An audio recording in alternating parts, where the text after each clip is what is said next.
बिस्मिल्लाहिर्रहमानिर्रहीम। अस्सलामुअलैकुम। मकतब टीवी देखने वालों को राव कमर रिजवान नई वीडियो में खुशामदीद कहता है। दोस्तों, हुज्जाज बिन यूसुफ के नाम से तो हर कोई वाकिफ है, लेकिन हुज्जाज बिन यूसुफ का अंजाम कैसा हुआ और आखिरी वक्त में हुज्जाज को किस जिल्लत का सामना करना पड़ा, ये बहुत कम लोग जानते हैं। हुज्जाज को जिंदगी में किस जिल्लत का सामना करना पड़ा, इस हवाले से हम आपको एक वाकया भी सुनाएंगे और आज की वीडियो में आपको हुज्जाज की भयानक मौत के हवाले से तफसीलन आगाह करेंगे। लिहाजा वीडियो को आखिर तक लाजमी देखिएगा और अगर आपने अभी तक हमारा चैनल मकतब टीवी सब्सक्राइब नहीं किया है तो अभी सब्सक्राइब कर लें। साथ में लगे बेल आइकॉन को भी जरूर प्रेस कीजिएगा ताकि लेटेस्ट अपलोड होने वाली हमारी वीडियोस का नोटिफिकेशन आपको बर वक्त मिलता रहे। वीडियो को लाइक करें, शेयर करें अपने दोस्तों के साथ और कमेंट बॉक्स में अपनी राय का इजहार जरूर कीजिएगा।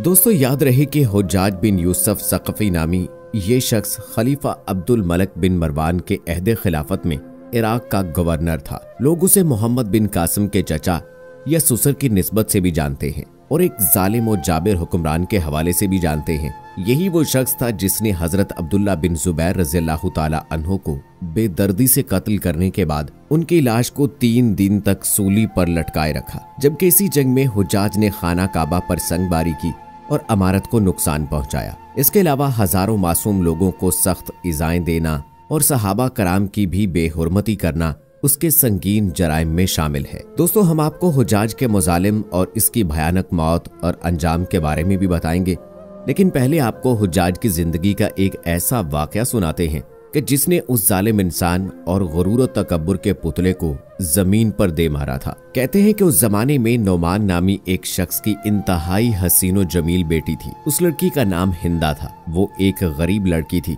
जो अपने हुस्न जमाल में बेमिसाल थी। कहा जाता है कि पूरे मुल्क अरब में उसके जैसी खूबसूरत औरत न थी। हुज्जाज ने जब उस लड़की की शोहरत सुनी तो उसके दिल में उसे देखने का इश्तियाक पैदा हुआ। सो उसने अपने कारिंदों की मदद से हिंदा से मुलाकात की सूरत पैदा कर ली। जब हुज्जाज की नजर हिंदा के चेहरे पर पड़ी तो वो उसका आशिक हो गया। जहां देखता उसे अपनी महबूबा हिंदा का चेहरा नजर आता। चुनाचे हुज्जाज ने हिंदा को हासिल करने की कोशिशें शुरू कर दी।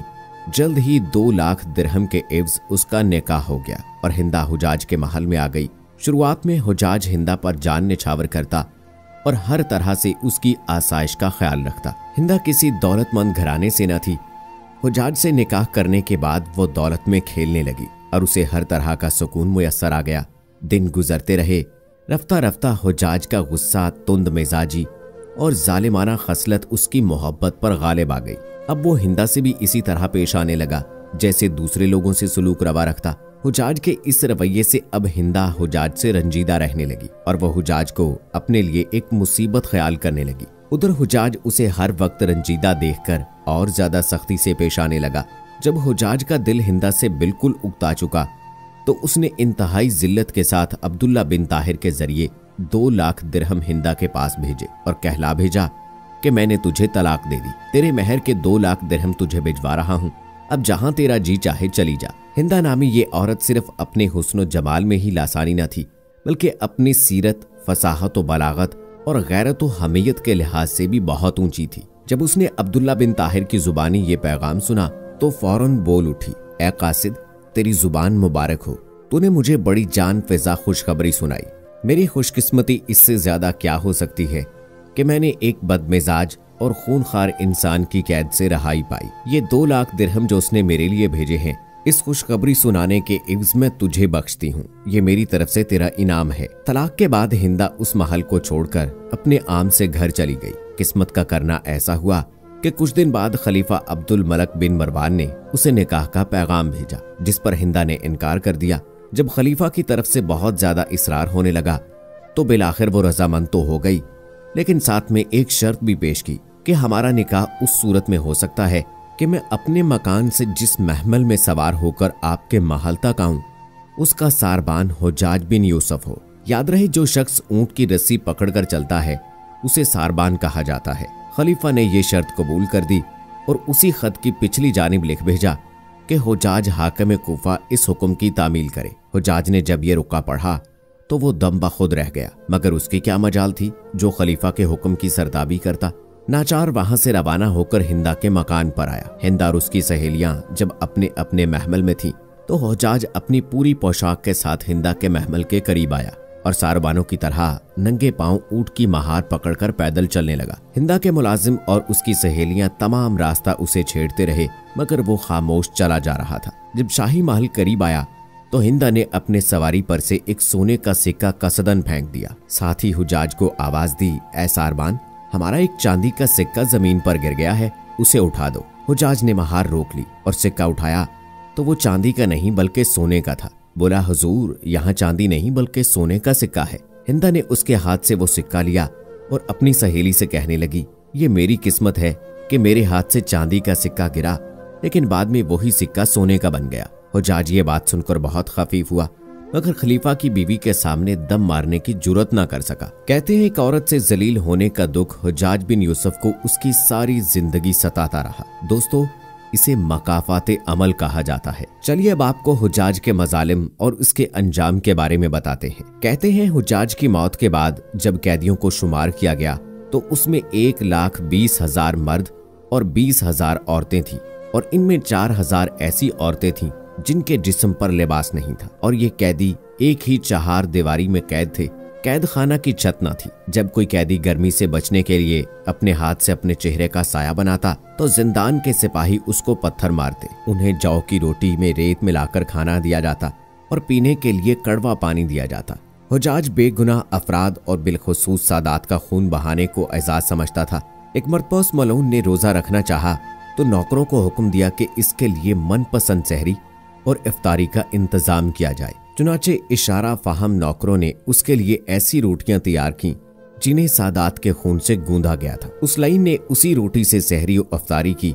मलऊन को हमेशा इस बात का दुख रहता था कि वो करबला में मौजूद न था, वरना वो शिमर से भी बढ़कर जुल्म करता। हुज्जाज ने कूफा और बसरा के दरमियान शहर वासिद की बुनियाद रखी, जहां वो 9 माह से ज्यादा कयाम न कर सका और 53 साल की उम्र में इंतकाल कर गया। इब्ने खलकान कहते हैं कि हुज्जाज को आर्ज़ाए आकला लाहक हो गया था। उसके जिस्म के अंदर बिच्छू नुमा कीड़े पैदा हो गए। एक तबीब को बुलाया गया तो उसने गोश्त का एक टुकड़ा रेशम की रस्सी के साथ बांधा और हुज्जाज को कहा वो इस गोश्त के टुकड़े को निगल ले। हुज्जाज ने गोश्त का टुकड़ा निगला और कुछ देर बाद रेशम की डोर से उस टुकड़े को खींचा तो उस टुकड़े पर बहुत सारे कीड़े चिमटे हुए थे। कहते हैं अल्लाह ताला ने हुज्जाज के जिस्म पर सर्दी को मुसल्लत कर दिया और उसके अतराफ में दिन रात कोयलों की अंगीठियां जलाई जाती थीं, लेकिन वो फिर भी सर्दी से चिल्लाता रहता था। उसने हसन बसरी रहमहुल्लाह से अपने दर्द व अलम की शिकायत की तो उन्होंने कहा, मैंने तुझे बेगुनाह अफराद और बिलखुसूस सादात के कत्ल से बारहा मना किया था, लेकिन तू बाज ना आया। आज तू उसी का खमियाजा भुगत रहा है। हुज्जाज ने कहा, मैं खुदा से ये दुआ नहीं करता कि वो मुझे दोजख से आजाद फरमाए, बस मेरी इतनी सी दुआ है कि जल्दी से मेरी रूह कब्ज कर ले ताकि मैं दुनिया के दर्दो अलम से छुटकारा हासिल कर सकूं। काजी शस्त्री मजालिसुल मोमिनीन में कहते हैं, मौत के वक्त हुज्जाज रोने लगा। वजीर ने रोने का सबब पूछा तो कहा कि मैंने लोगों पर जुल्म किया है, बिलखुसूस औलादे पैगंबर पर जुल्म के पहाड़ तोड़े हैं। खुशामदी वजीर कहने लगा, अमीर आप क्यों घबराते हैं? आपने जो कुछ भी किया दलीलो बुरहान के साथ किया है और उसे किसी तरह भी जुल्म करार नहीं दिया जा सकता। हुज्जाज ने कहा कि अगर कयामत के दिन मुझे हुकूमत दी जाए और तू उस दिन मेरा वजीर हो तो उस दिन भी यही दलीलो बुरहान हमें काम देगी। सुनो, मैं बखूबी जानता हूँ कि मेरी मौत का वक्त आ गया है और दोजख मेरा इंतजार कर रही है। खुदा ने चाहा तो दोजख में भी तेरी और मेरी जोड़ी कायम रहेगी। दोस्तों, हुज्जाज के बारे में अपनी राय का इजहार कमेंट में जरूर कीजिएगा और वीडियो को शेयर भी लाजमी कीजिएगा। हम उम्मीद करते हैं कि आपको हमारी आज की ये वीडियो जरूर पसंद आई होगी। अगर आपको हमारी आज की ये वीडियो पसंद आई है तो सबसे पहले इस वीडियो को लाइक करें और अपनी राय का इजहार कमेंट सेक्शन में करें। और आपसे एक बार फिर दरख्वास्त है कि आप हमारे चैनल मकतब टीवी को जरूर सब्सक्राइब कर लें और साथ ही लगे घंटी के बटन को भी क्लिक करें ताकि आपको हमारी आने वाली मजीद वीडियोस का नोटिफिकेशन मिलता रहे। अल्लाह ताला आपका और हमारा हामी और नासिर हो। आमीन।